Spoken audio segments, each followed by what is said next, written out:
Next game up, you're going to have Brotherhood versus Suicide Squad. Both of these teams come in with the same record, 6-3. When these teams met up in the beginning of the season, mid-season, Suicide Squad beat them. 29-19, beat them by 10. Do you think Suicide can bring that same mojo in this game and come away with a win? It's not about whether they can well, it is about whether they can or can't, but in this game, they need to do it. Right. So it's not if there's a possibility, if they are capable of doing it. They need to do it, and this is the game that they have to do it.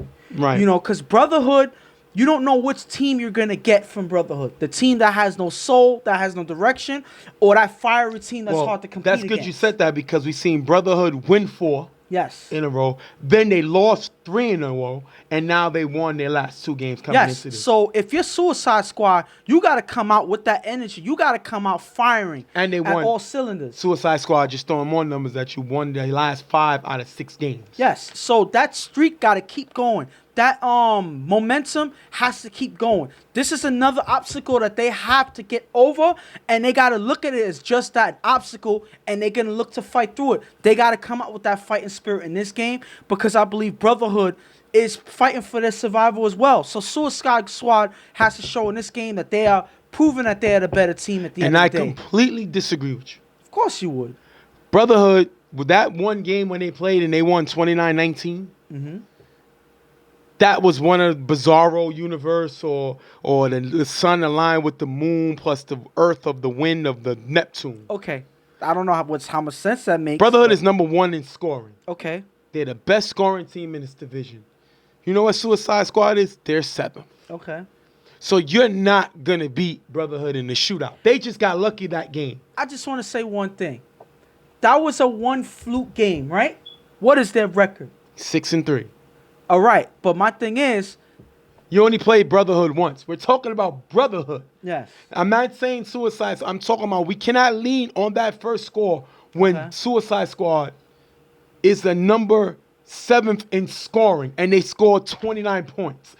I wouldn't sit down and say I'm going to hang my hat on that. No. Now, defensively, Suicide Squad is in the top 5. They're 5th. But Brotherhood is 4th. Okay. So I'm not going to sit down and say, oh, I need to worry. No. The thing is, I came out and say, oh, the Brotherhood team needs to worry because Suicide Squad is going to kill them and all of that. What I said was that performance that they had, they need to show that same fire, that same energy, and they got to be as efficient in that game, and they have an opportunity to win if they treat it as such. Let's jump in and see. Suicide Squad gets the ball first. Second down, Hecko throws with Rico cutting in the gap. With blocking from Dev and Mimi, Rico runs on the sideline all the way into the end zone for the touchdown. 7-0 as Dev also gets the extra point. 7-0 Suicide. And it seems like they took my advice before I was even able to say it, because they come out, with that simple pass, but all the guys get together and they create a wall where Rico can run from the sideline. Small Dev, great block, knocking him right out the way, and then you see Mimi come out of nowhere and make that big block here against TP. So those 2 key blocks is what got Rico the sideline to run all the way to the end zone. And this Rico kid is good. You know, I remember before we used to label him a knucklehead, like a fight starter. Yeah, he's toned down a lot in that aspect. He's still gonna talk. Yeah, but now this kid plays more than he's talking. He used to talk more than he played. This kid is elite. This kid is dangerous, and Heck knows where to get the ball. With him and Dev in space, these guys are dangerous. Brotherhood gets the ball. Second down, Melvin throws a low, cutting in the middle, who runs on the sideline into the end zone for the touchdown. Eli gets the extra point. 7-7, they strike right back. Chino gets beat as Los crosses and gives up the touchdown. Chino cannot guard Los. Call child services because he cannot guard this man. And that was abuse what Los did to him on that. And the thing about it is, this was just one move where he runs out, probably takes a few steps and then cuts inside. As soon as he cuts inside, Chino not only is not able to catch Los, but he is on the wrong position on this play here. So as soon as Los makes that move, Chino's BD has no chance.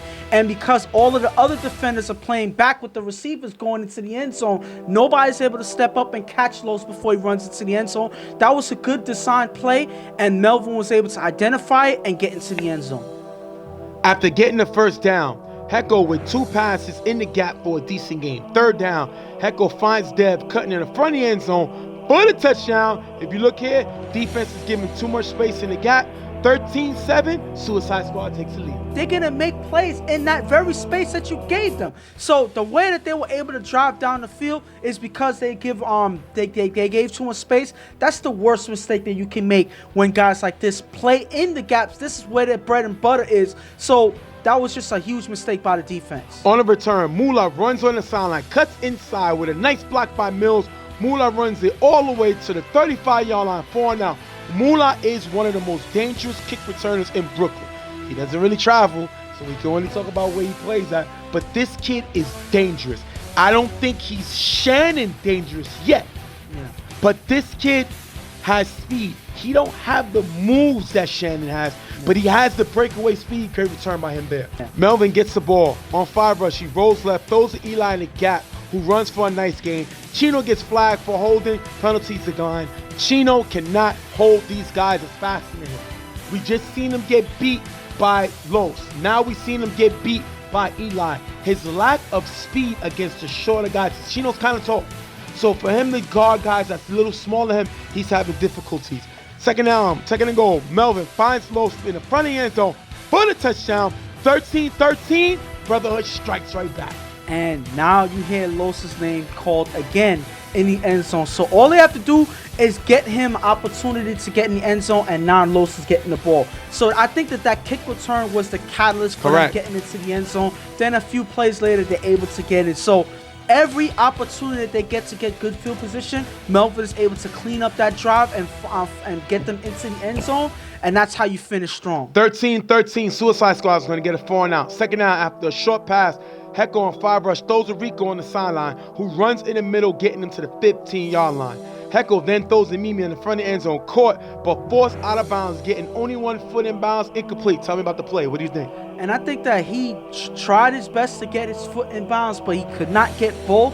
And because of that, it was called out of bounds. Good effort. They kind of didn't like the call or whatever, but this comes with football, and that was a close play that they weren't able to get in, and that's an incomplete pass. Did he look like he was out? It's hard to tell because that was in the back of the end zone, right? Or was it? No. Read it again. You see? Caught but forced out of bounds, getting only 1 foot in. Meaning he was pushed out. No. Humimi, right? Yes. Clearly pushed out. He only got 1 foot. Clearly. Yeah. 4th down, Hecko tries to force a pass into Dev in the front of the end zone. Incomplete. Turnover on downs. Brotherhood makes a stop. Good. The huge play that Mimi was not able to get on that third down. Yeah, I agree. I think that is what changed their whole drive because of that they had they were on 4th down all the way from back where they were. So this was it wasn't a bad decision, but just when you get the opportunity, Mimi is not able to get both feet in bounds. Yeah. And that is because that was a good defensive effort, forcing him out. You don't force him out, that is a definite touchdown, so that's good defense right there. Second down, Melvin throws the guns open on the sideline, getting him to the 45-yard line. Third down, Melvin throws a Moolah open in the gap, who runs it all the way to the 10-yard line, getting the first down. Now they're getting Moolah in the passing attack. The guy shows at times he's not just a kick returner. He can make plays offensively. First and goal at the 9-yard line with 9 seconds. First and goal with 9 seconds left. Melvin finds X open in the back of the end zone for the touchdown. You look here, Chino is not guarding nobody. Nobody's talking. X gets the extra point also.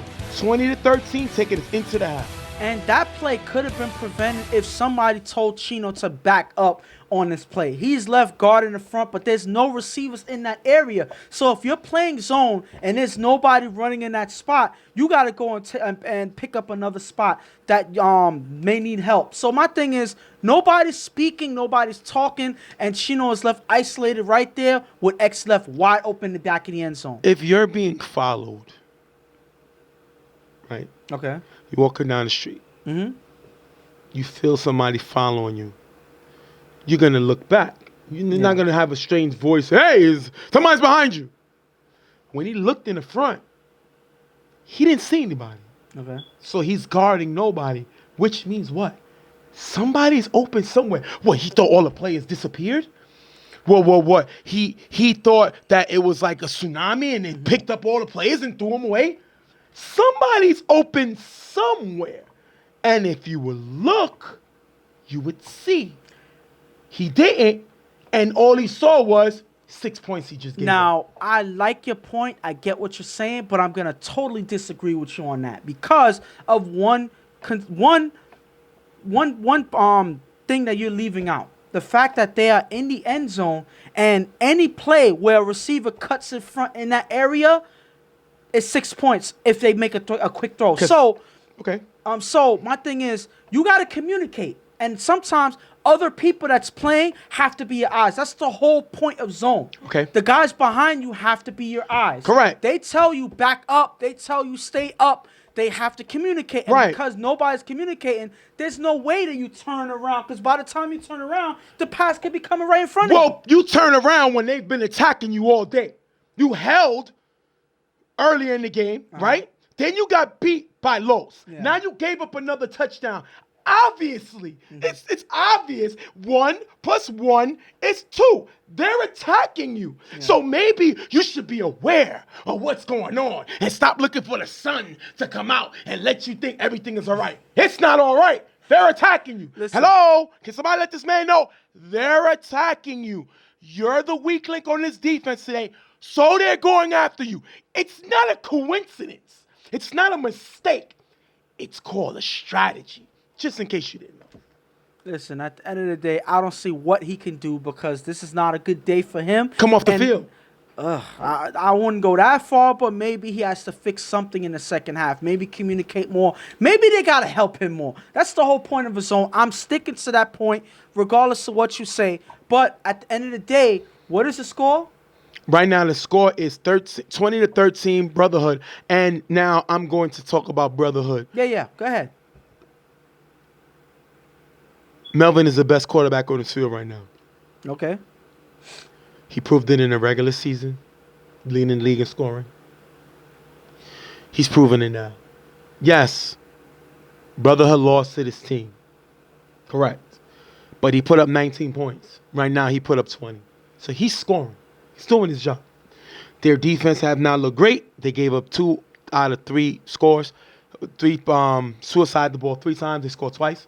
That's definitely on the defense, who it's a little surprising them having the number 4 defense in the league and they can't stop a number 7 offense. But they're here for another day. End of the day, Melvin has to continue to carry these guys because their defense, he can't depend on them. They already gave up 13 in the beginning of the last chance. They gave up 29. Mm-hmm. So Melvin has to take over as the quarterback and do whatever it takes for his team to come away with a win. And I'm going to look at Suicide Squad and say this. The whole zone, the whole man-on-man game that they're playing on defense, it is clearly not working as you look at the score, 20-13. It's not working. So what I would think you should do is flip it on its head. You're playing the gaps. You're trying to play the zone or whatever, trying to stop them from gaining yardage. Me personally, I'm going to flip it and force them to throw deep. I'm going to play up, have my safeties watch for the receivers coming downfield, and dare them to throw deep. Because whatever they're doing now is not working. So they got to shift their defense and force Melvin to make a play downfield. Let them try. If you have faith in your safeties, let them do their job. And cut out the lanes where their guys can get some yardage and let the safeties do their job. That's my opinion because this short game or whatever, closing up the gaps, it's not working, and that's why you're losing the game right now. We're going to jump in the second half with Brotherhood getting the ball. On a return, Moolah runs it all the way to the 40-yard line for an out. Moolah has been giving Melvin great field position with his returns. First down, Melvin throws the Los in the middle, drop, bobbled, and picked off by Rich. Rich coming away with another big play for Suicide Squad. This guy is crazy, but crazy good. That's what I mean. Because he finds a way to make a play, and he sacrifices his body to make plays for his team. That's why I say crazy, because this man are running through a brick wall for his team. I'm not doing that because I'm trying to live my life, and this guy's crazy.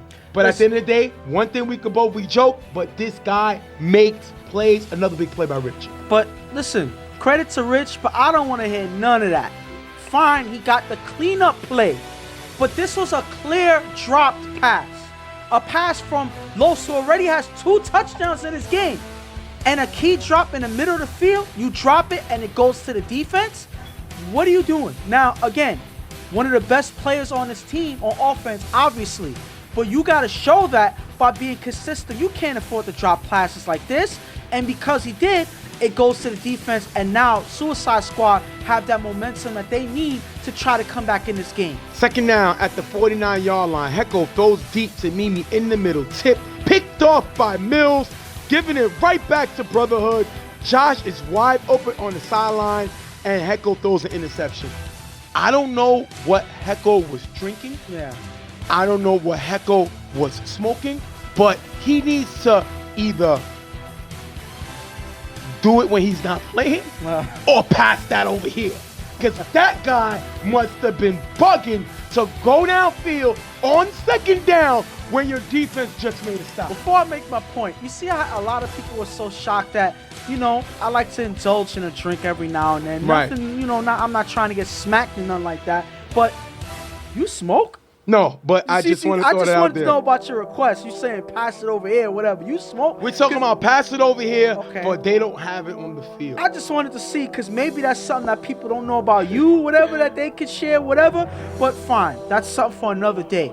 But you clearly mentioned earlier about Melvin and Hecko, and Melvin being the better quarterback in this game. Hecko showed that with this bad decision here. Yes. Because he ends up throwing a pass that he did not need to make. Well, he just proved why they have the number 7th offense in the league. And the thing about it is, what down was that? Please. That was on second down. Second down, and you have a receiver wide open on the sideline that could get some extra yardage, and you take a risk throwing it midfield where a bunch of defenders is looking for the ball. Let alone Mills, who's their best defender. Yes, just for it to be intercepted. This is how you got the ball. And you give it right back. That's a missed opportunity. Bonehead University. However you want to say it. Melvin gets the ball. 2 passes in the gap for a nice game. 4th down, Melvin throws the Fish on the sideline with a decent game, picking up the first down. Boyd guarded him, but Fish beats him as he cuts back.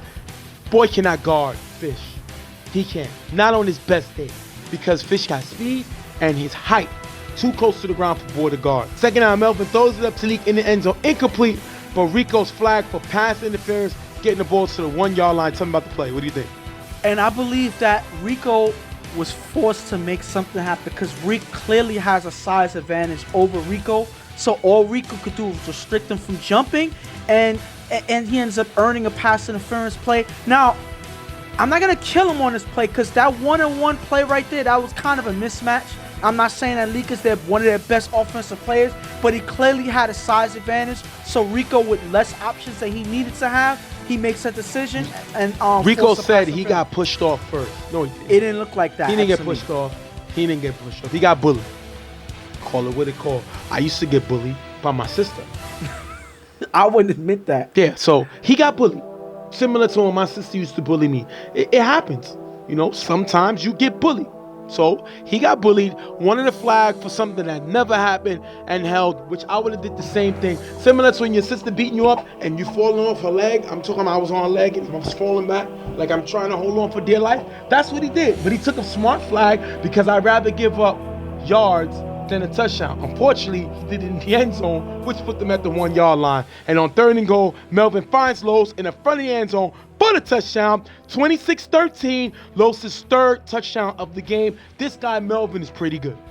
Yeah, but my thing is that mismatch and that pass interference is what got them. But he knew to throw it there. Yeah, I mean, that was a good decision. So my thing is, he took advantage of the defense, and right there, Rico was beat, and he had only one option on that play was to pull for pass interference, because you would rather get a flag called and give your defense an opportunity to stop the next play, right, than to get posterized on that play there. Correct. So I'm not gonna kill Rico. He made a sound decision on that play, but unfortunately, we're not able to stop him on the next play on the goal line. 4 and out. Hecko with 2 passes on the sideline for a decent game. 4th and goal. Hecko finds Josh in the front of the end zone for the touchdown. Boyd gets the extra point. 26-20. Suicide down 6. And they are fighting, they're battling, they are keeping up as best as they can, and them driving down the field in the gaps and getting some extra yardage. They've been doing that all game, and it seems like this Brotherhood team is giving it to them, and Hecko and this offense is taking it and riding it all the way into the end zone. They just need to hold one time because they're only down 6. Correct. One possession is all they need. Brotherhood gets the ball on a 4 and out. First down, Melvin throws a pass, but it's blocked by Rich, incomplete. Second down, Melvin throws the guns on the sideline who runs for a nice gain. It's going to take us to 4th down. Melvin throws the X cutting in the back of the end zone. X jumps for it, just misses it. Turnover on downs. Big stop by Suicide Squad. This is the number 5 defense putting their foot in the sand and making a stop. And I know X hates you on plays like this. It's not, but I'm he not doesn't gonna make say, them. Listen, I'm not gonna say that X wasn't able to make it because he got hit or anything like that. But is it because he was anticipating the hit? Absolutely. That he missed Let's it look or at whatever? it. Slow it down and look. Yeah. What does it look like to you? This ball goes right through his hands. Right through his what? Right through his hands. The hands that God gave him to make plays unless there's contact coming. Okay, I just wanted to make sure. My fault. He's gonna hate that right now. I mean, he's gonna hate this when he sees it. I'm sure of it. Melvin said that's on him. That's blasphemy. He's lying. His nose is growing. Bottom line, should X make this catch? You tell me, life on the line, you're about to get strangled. The killer says, should X have made this catch? And you say? I'm gonna say yes. Okay, we're gonna move on. After 2 short passes, remember, Suicide Squad is down 6. After 2 short passes, we're coming to the end of the game. 2 short passes, Hecko throws to Rico, cutting in the gap, bobble and drop by Rico. Rico gets hurt on the play, but he'll be okay.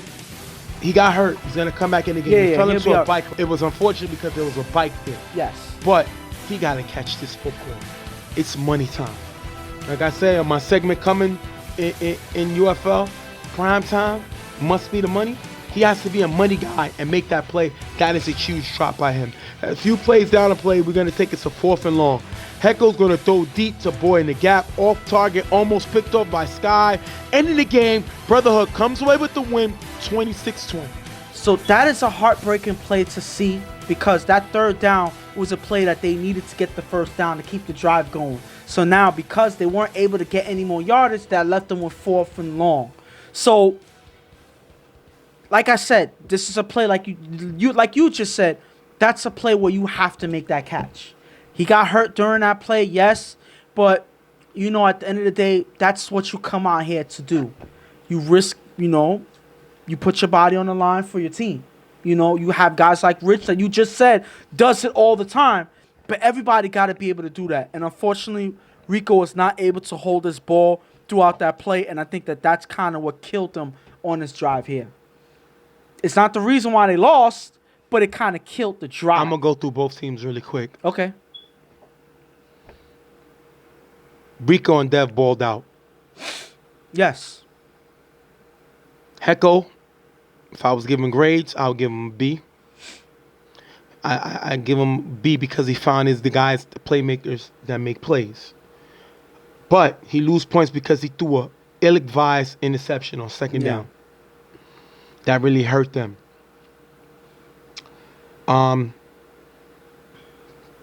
was the only real big mistake I seen. It's reflective of the score, actually. And was Boy here? I assumed he caught an extra point. Yeah. But he's supposed to be that downfield threat. He's supposed to be the guy that can take the top of the defense, especially when you got Dev and Rico needing space in order to make plays. Didn't really see him. He threw a bomb, right? The ill-advised pass that he threw a bomb to was to Mimi. Wasn't to Boy. Boy didn't show up this game. And when he on defense, he had little struggles here and there.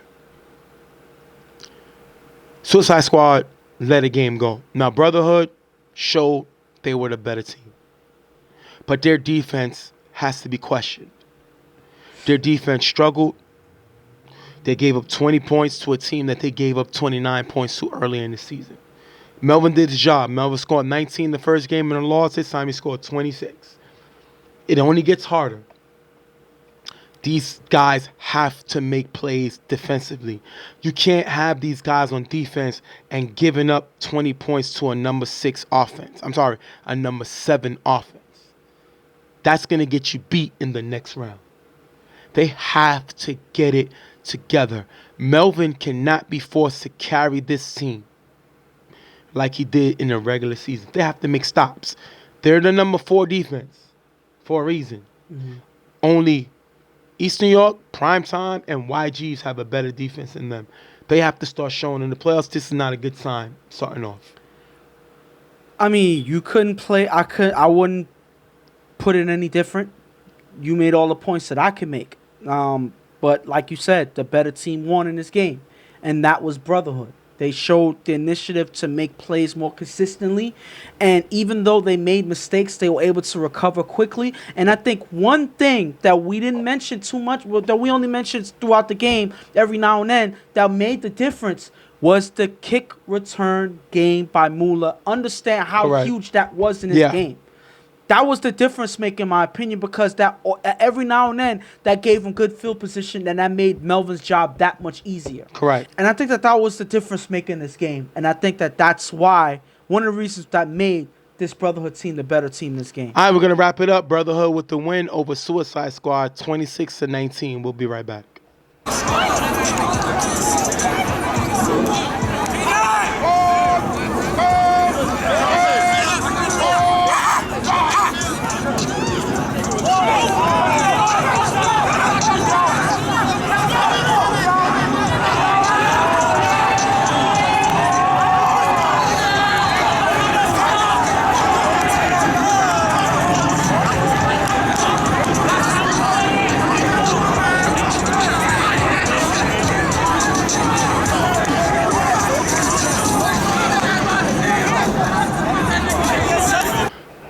Last game we're going to go over is Lil Rascals versus the Bullies. Lil Rascals coming in 7-2. Bullies coming in 3-6, under 500. This team has the number 1 offense and the number 1 defense, and they're the youngest team in the league. They're dangerous, but at times they're a little too cocky. And they're playing a team like the Bullies. Bullies with the worst offense in the league. Bullies with the worst defense in the league. And even though they have HGH, who are 2-7, worst record, they have a better defense than the Bullies. They have a better offense than the Bullies. That's not good when you're coming in to play the number 1 seed in the C2 division. And if you look at things on paper, you would say that a team like the Bullies has no chance. Correct. At all. Correct. And basically, from what I've seen from the Bullies, I would have to agree with that. But none of that matters. The image of what's on paper, the statistics and all of that, none of that matters because this is win or go home. Correct. So am I going to say even though they have the worst defense and the worst offense that they still don't have players that can make things happen on this team? I'm not going to say that they do. It's just that they haven't been able to get it to work on the field. This is the time to get it working on the field. Kelvin got to show that. Remember you said earlier that they miss Paul. They're Absolutely. Not the same team without Paul. Absolutely. Well, their record will reflect that. But right now, these are the proving grounds to show that Kelvin is the guy that's going to get them where they need to go. True. He has to show that in this game. True. Pierre has to show that he can shine even though his brother's not the one throwing him the ball. True. Keith and Mook and all these other players have to find a way to step up and be factors in this game. They all have something to prove in this game. So there's no better time to prove that than now, that they are the team that can compete and they are a team that has a chance to win. Regardless of whatever's being said or whatever and who they face, They have to show that they have opportunity to win in this game. All right, we're going to jump right into the game. Lil Rascals get the ball 4 and out. Chris throws a Nas in the gap for a decent game. 3rd down, Chris scrambles on 5 rush, throws a Benji in the back of the end zone for the touchdown. Mitchell gets the extra point. 7-0 Lil Rascals. The defender steps up as Chris scrambles, leaving Benji wide open. Great throw by Chris. And the reason why they step up is clearly because they see that Chris is capable of running. Yep. So because they're looking to make sure that he doesn't take off, they step up after 5 rush, thinking that he may take off at any given time. Correct. But the few steps that they took gets Benji open in the back of the end zone. Chris notices that, and he's able to connect with them. That's the reason why they have the best offense in the division, because of plays like this. Bullies get the ball 4 and out. Keith throws a Dave on the sideline. Dave falls, almost picked off by Chris. 2nd down, Calvin throws to Hollywood, cutting in the gap for a nice game. 3rd down, Calvin throws to Hollywood in the middle. He's tagged just outside the end zone. What do you think of that play? And I think that on that play, Hollywood didn't see where exactly he was. So when he goes and he catches the ball and he reaches out, he's already being tagged. Right. So even though you were able to get into the end zone eventually, it's about if you get tagged before you cross the plane. Correct. And right there, the ref said that he got tagged before he crossed the plane. So that's the ruling on the field. 4th and goal. Calvin throws to Hollywood in front of the end zone. He's tagged just before the ball crosses. Turnover on downs. Hollywood extends to make the catch, but outside of the plane, that's going to be a stop. Tell me about that And play. this is yet another play that's unfortunate, that the place where Hollywood is standing is not necessarily the perfect place to get into the end zone. He is right on the line, but as he steps up to make the catch, he extends forward. If you see his foot is not even 2 inches from the line. So if his foot is right directly near the line, then his hand, so it's overextended over his foot, has to clearly be outside the plane. And because of that, he's tagged before he's able to pull it in. That shows that he wasn't able to cross. That is a turnover on downs, and that is a correct call by the refs on the field. And he's going to get 15 yards for spiking the ball. I think he has to be more of a leader on this team. He was frustrated because he couldn't get in the end zone, frustrated because he couldn't get in the end zone, and maybe he should learn how to get into the end zone. He's the only one to blame for this. He is one of the most dominant offensive players in the league. You got to play better than this and know to keep your composure and not act like this is your first rodeo. I think it's because he played in another division where heavy hitters, where they got smacked. And now he's bringing that energy to this game, because I'm surprised I've never seen the guy react this way. I mean, I'm not going to kill him for his reaction. Okay, yes, the whole conduct and everything like that, I agree with that. Fine. That's an obvious But you like given. the energy. But my thing is, it's not that I like the energy. I understand it. If I was in this position and you had 2 plays that you feel 100% that you crossed the end zone and they're telling you no, yes, I'm going to get frustrated too. So I understand why he's acting the way he's acting. But ultimately, you got to see where you are on the field. Unfortunately, even though this doesn't normally happen, 2 plays he wasn't able to reach into the end zone because of weird circumstances. But that's unfortunate, and you got to look at it as a turnover nonetheless. All right, we're going to jump. They're going to stop him 7-0 right now. Chris gets the ball, throws to John in the middle, who runs for a big gain, a 1st down. Keith gets caught on the switch. Chris is dangerous. This kid can throw the football. He can find his guys. Space, great throw there.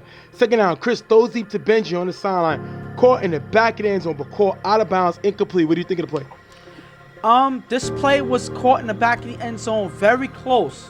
And again, because of the angle, it's very hard to see from here. Right. But I'm going to place his foot right next to the cone. If you look at the cone and where his feet is placed, it looks like as he catches the ball, he just steps out.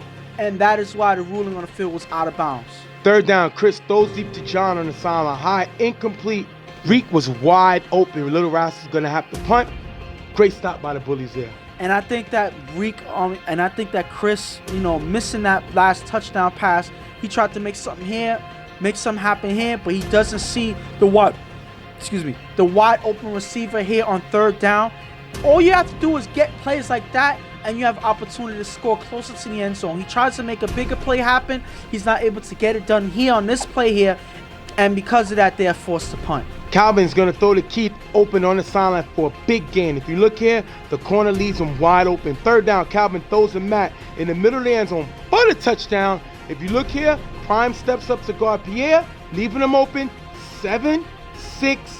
Bullies get on the scoreboard. And the only time where you step up to guard a receiver in the middle is either one, you see him as a threat, even though he's playing short, or the defense itself is not communicating. Because if they were, they would be able to tell Prime to stay where he's at, don't move. You would rather give up that yardage and give up a touchdown pass in the front of the end zone, but that's exactly what Prime does. As soon as he steps up, Kelvin is able to make that pass, and they're able to get into the end zone for the score. Next drive, Lil Rascals is going to get the ball 4 and out.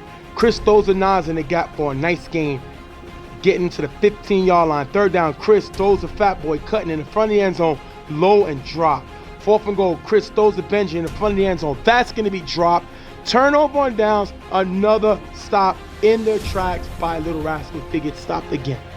And this is just bad decision making here. They're not able to drive into the end zone and get enough yardage to make a play on 4th down.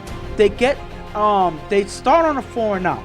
So you gotta make sure that every single play counts. And that's not what happened on this drive. Because of that, this is yet another stop. The last one they punted, and now they get. The funny thing is, this number one offense, and they're getting stopped by the worst defense in the league. Is that because this team is too hard to play against? No, it's because this Lil Rascals team is making mistakes, especially in offense on drives like this. Calvin's going to get 2 passes on the sideline for a nice gain. Then Calvin throws to Donovan in the gap, who runs for a nice gain, picking up the 1st down with the clock running.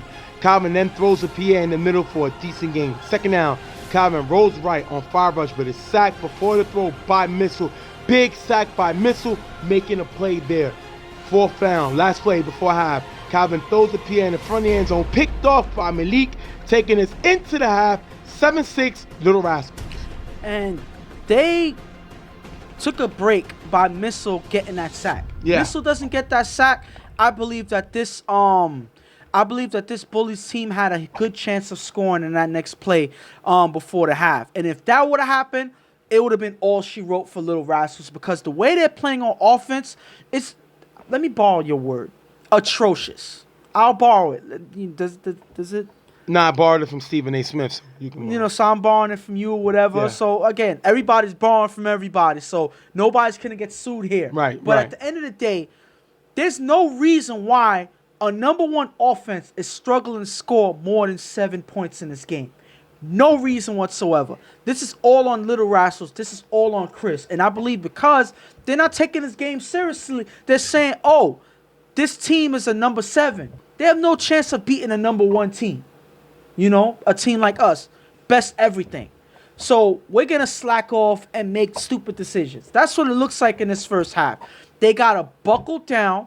They got to grow up and play grown-up football, because that's not what they're doing in the first half. They have to show a different side of themselves in the second, and they got to play efficient. They do that, I believe that they have a good chance to win, because they are clearly the better team on this field, but they're not showing it right now. If I'm the Bullies, I'm confident. It's 7-6 versus the best team in the C2 division. We realize now we're playing against kids. These are kids with Similac still on their breath. These are kids still tapping on the door, asking, Mommy, can I go outside? That's how they look right now. Lil Rascals, that's a show about little kids. Their name represents who they are. Nah. And they're playing like kids with no experience. Who's the lead on this team? Prime? Mr. I like to get in front of the camera? No, he's not a very good leader. Who is it? Nas, who barely talks? He's more of a Kawhi Leonard? No, he's not. Who is it? Pop? They're not listening to their coach. They're not listening. They don't listen. So we got this team right where we want them. They had the ball 3 times and scored once. We're the worst defense in the league. We are now gaining momentum and realize that we're practically babysitting. These kids are under our protection. You know what I'm saying? We could do what the hell we want. We can beat, they showing us that we can beat them. So we're going to use that and shove it right up. Sorry. Like right now, I just have one thing to say. Look at how you just mentioned about that they weren't listening to the coach, Pop, or whatever. What is Pop known for saying all the time? He loves it when they listen, right? He don't They say ain't it much listening with this to team. Right now, they Because ain't I don't listening. really hear it. Yeah. I don't hear, it's easy. No, I don't. 1 for 3, that don't seem too easy to me. We're going to jump into the second half with Bullies getting the ball, 4 and out. Second down, Calvin throws to Donovan in the gap for a nice gain. Third down, Calvin throws deep to Hollywood, open on the sideline, but caught in front of the end zone. But a touchdown. Cassell gets the extra point, 13-7. If you look here, Jada on the corner lets him go while watching the quarterback. Hollywood is a grown man. Yes, he was frustrated early in the game, but his name is Hollywood for a reason. Yeah. He makes plays, he's Showtime, and you better get these babies out of the street because he gets into that end zone. And the thing about it is, even if Jada would have tried to guard him, I don't know if he had much of a chance because Hollywood not only has a size advantage, but he has the height advantage, and he has speed for a guy his size. And he can jump. Yeah, so all of that combined in one, I don't think that Jada had much of a chance if he decided to guard him anyway. So I think he just said, you know what? That's a losing battle. Let somebody else take him or whatever. Yeah. I'm not even going to try over there. So they left him open. No, Chris tries to step up and make a play, but it's way too late, and Holly was able to get the score here. First down, Chris throws deep to Benji, open in the gap, caught in the end zone for the touchdown. Malik gets the extra point, 14-13. They take the lead right back. Pierre lets him go, and he's guarding nobody. This is one thing. We can say everything we can want about immaturity. We can say all of it, but this team is young and raw. This team is the best scoring team in the league. This is what they do. Bullies better not fall asleep because they can strike on 1 down like they do right now. And that's exactly what they do. And again, this could have been 2 of these if the first one wasn't out of bounds. So at any given moment, Chris can throw downfield, and it seems like Benji is his favorite receiver on this team in this game, at least, because this was 2 dimes thrown to him. One was out of bounds, but this one definitely counts, and they are back on the scoreboard, and they back to having the lead again, 14-13. Calvin's going to throw to Kadeem, open in the gap, who runs for a nice game, picking up the first down. Second down, Calvin on 5 rushes, tagged by Missile, but Missile gets flagged for holding 10 yards. Replay it down. What do you think of the play? And what do I think of the play? You see it. Right when he goes to try to sack the quarterback, he grabs his jersey to pull him back. And how did a guy who maybe got 40 pounds on you is able to beat you on a run? Can you explain that to me? I don't know. By a guy named Missile? Your name is Missile, and you can't get a guy who's at least 40 pounds heavier than you? It's possible. So all you have to do is get the right angle and make the quick move, and you're going to catch the giver looking. That's exactly what happened to Missile. He had no choice but to try to hold on this play. 4th and goal after a short pass. Calvin rolls right, finds Keith in the back of the end zone for the touchdown. 19-14, Bullies take the lead back. Was that holding play detrimental to this drive? Absolutely, that's an extra 10 yards. Yes, and that is a momentum. That's something that throws off your defense, because now the defense has to start from square one. The momentum that they have, the fire that they had, starts all over again, and by that time, the offense already has a stride into the end zone. That's exactly what happened. They were able to capitalize off of that flag and get into the end zone. They fire right back. They were not hurt by that dime that was thrown on their defense. Their offense comes right back firing, and they have the lead right back. Chris gets the ball on 3rd down after 2 short plays. Chris throws a Reek cutting in the gap, picked off by Pierre. Reek was never open. Bullies get the ball back. And this is inexperience. This is why Prime, and I think Chris is more talented than Prime. But this is why Prime is the better quarterback. This play was never open. If you look here, Reek is never open. But Chris thinks that he can make this throw. Doesn't realize that one thing Pierre knows how to do is go get the football. We've seen him do his whole career offensively. Yeah. So this was reminding him of his brother just throwing him a pass. And he goes up and gets the interception. Very crucial as they have a lead, gets the ball back for his Can side. I ask a question? What down was it? 3rd down. third down, so you still have opportunity to run, and you have a blocker. Yeah, he should have ran. So why ran. not take off? This is Even the if you difference get a with him few and Prime. yards, I would rather get a few yards rushing than to throw an interception, and now you have a fourth down play.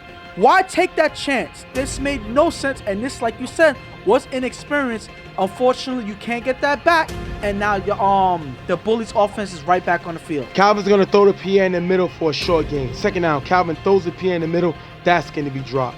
Fourth down, Calvin on 5 runs throws the Keith in the end zone. Knocked away by John, turnover on downs, and Bullies are playing like they don't want to win this game. They didn't run no time off the clock. They couldn't score, and you give the best offense in the C2 division the ball. Good job. I mean, obviously, they're not the best offense on the planet. Clearly said so on their record and on the stats or whatever. So they're not keen to making the best decisions out there.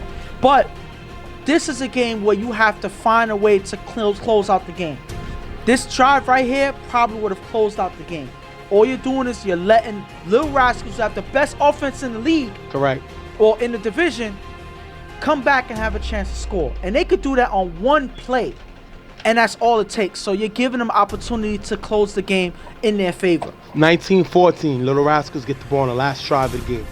Chris throws a Nas cutting on the sideline. Ball is caught, but he can't keep both feet in, incomplete. Tell me about that first play. And this one was close. You see Nas go for the play. It doesn't look like he's able to keep both feet in bounds. As he comes down, his foot looks like it's past the cone. If you look on this angle, it doesn't necessarily look like he's in bounds on that 1 foot right there. So it's ruled out of bounds. That's an incomplete pass. Second down, Chris throws to John on the sideline. Caught with one hand but falls out of bounds. Incomplete. Tell me about that play. Play number 2. And this one was a clearer decision if he was out of bounds or not. First of all, great catch by John. Great effort by John. Absolutely but his nothing. knee clearly falls out of bounds. That's unfortunate. Regardless of what happens, it's negated by the knee falling out of bounds. That is incomplete pass. Chris on third down with blocker from Malik. Throws a Nas in the guy. Tipped by Nas and Keith. Reek dives for the ball, but it hits the ground. Incomplete. It doesn't look, it's going to be hard to see on the camera, but it looked like the ball hit the ground. The ref in the back is calling it, the ref in the front is calling it, and you could kind of tell by Reek's, argument that he kind of knew it hit the ground. Yeah, he wasn't really strongly fighting for it. That is huge. Yeah. Now we're going to fourth down. And this was just great defense by Keith. If Keith doesn't get at least a one hand in it, that's a catch by Nas. Nas has done this in his sleep. So because Keith is able to get that last second and just get the hand in, this forces the incomplete pass. That's just good defense at the last second. Fourth down, Chris with blocking from Malik. Throws a missile on the sideline. Caught, but he can't get 2 feet in. Incomplete. End of the game. Bullies with the win. Down goes Frazier. Down goes Frazier. Bullies with the win. 19-14. They beat the number 1 seed. The number 1 offense. The number 1 defense. And with the number 0 experience, because this is why you lose in the first round. They got him out of here. It's funny how the Bullies are outsized this Lil Rascals team, but this was a David beats Goliath game. Well, basically a Goliath beats David. It's not how it happened. Yeah, but because I'm talking about the whole size No, thing. I get it. No, listen to what you just said. You said this is a Goliath that beats David. Yeah. It's like the whole thing I'm talking about size. No, but the whole thing is misconstrued because they outsized them, but they were the worst team. They were the underdog. It's all messed up. Yeah, so the whole analogy is just thrown out the window. Whatever. This is just the lower team beating the higher team. The funny thing is, Lil Rascals was arguing for this drive here that all of these passes were in. These were bad calls. I even heard words of cheating out there, whatever. But if you look at these plays, they were ruled out of bounds. This one by John, clearly out of bounds. This one by Missile, clearly out of bounds. And the funny thing is, he puts in an effort, every effort in the world to stay in bounds. But at the last second, he steps out when he makes the catch. That's unfortunate. The play with Nas, ruled out of bounds. It was close, ruled out of bounds. The play with Benji in the back of the end zone early in the game, close, ruled out of bounds. All plays that they try to go out instead of coming in. So these are hard plays to make. So when it's ruled out of bounds, you can't argue with it. But is that why you lost? No. There was so much bad decisions that were made exclusively by their offense. Correct. That killed them in this game. Little Rascals was supposed to put this game away one drive after the first half. After the one drive into the second half. Yeah. This game was supposed to be over. Little Rascals, like the team that they were playing around. Oh, we have this game in the bag. They had that deep pass in the second half. They thought that they had the game. And then Bullies struck right back and was able to score. So, at the end of the day,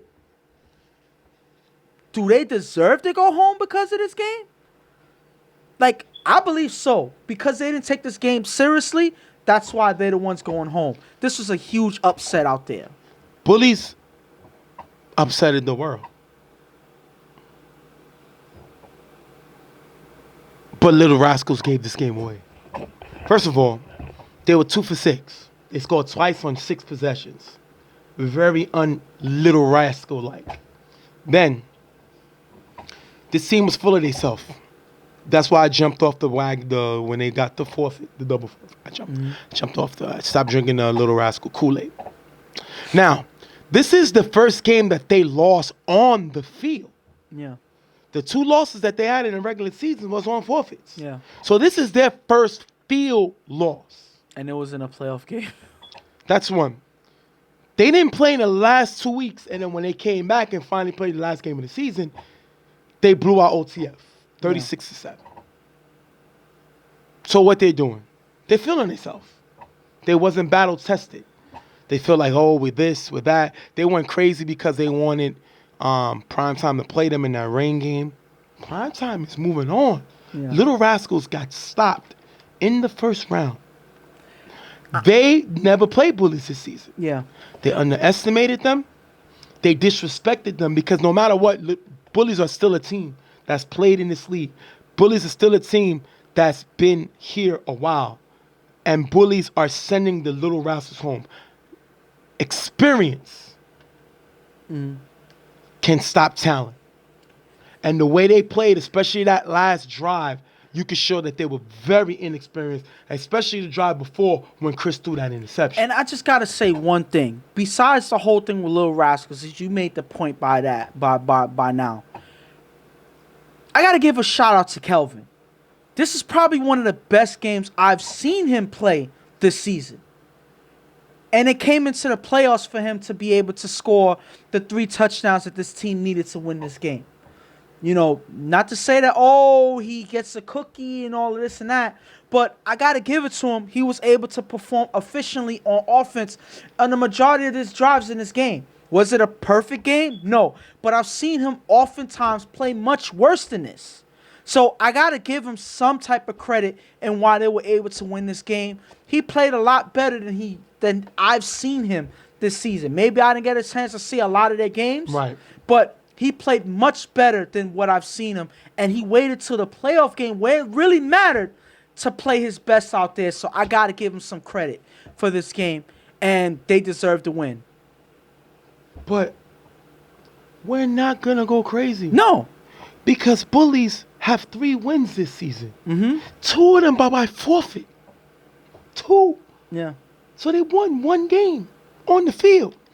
They gave the unit's first win of the season. Yeah.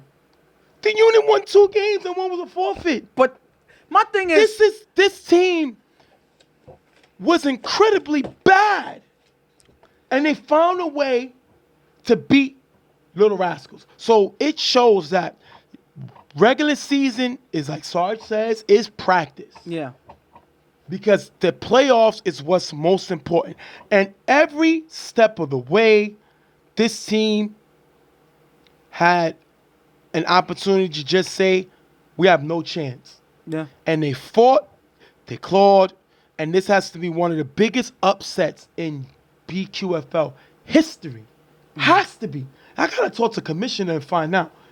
This is one of the biggest upsets of history. If you put money on this game, if this was live football, you will win a lot of money on this game. Probably you would think so, that Little Rascals threw this game. Yeah, they bet against themselves. We're going to wrap this game up. Bullies coming away with the win, 19-14. We're going to wrap everything up. give you the next teams in the round. We'll be right back.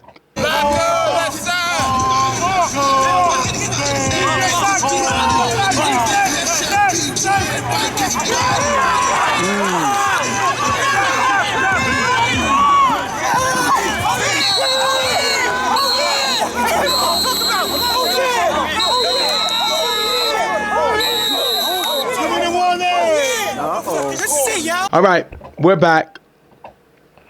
We're gonna go through the next round. Ghost will give you his opinions. Right now, Ghost was his numbers. First of all, well, I'm gonna give you his numbers, then I'll tell you basically what's going on. Ghost on Sunday, so for Sunday on Ghost picks, not counting the wild card, in the playoff games, Ghost was 9 out of 12. Pretty good. Pretty good. But it didn't seem like he was 3-1 in the first round, 3-1 in the B, 3-1 in the C, and he was 2-2 on the C2. And I'm pretty sure that Lil Rascals games was 1-1. But one of the teams he said was gonna lose. Okay, one of the things he was 3-1, which was in the B. Yeah. And the one he got wrong was the Rockstars versus New Breed. I'm gonna show you a little video of what the Rockstars thought of that. Right now, okay. What type of stuff are you on? No, bro. I you see Prime Time winning that, bro. Yo, it's y'all job to prove me wrong, man. That's all it is.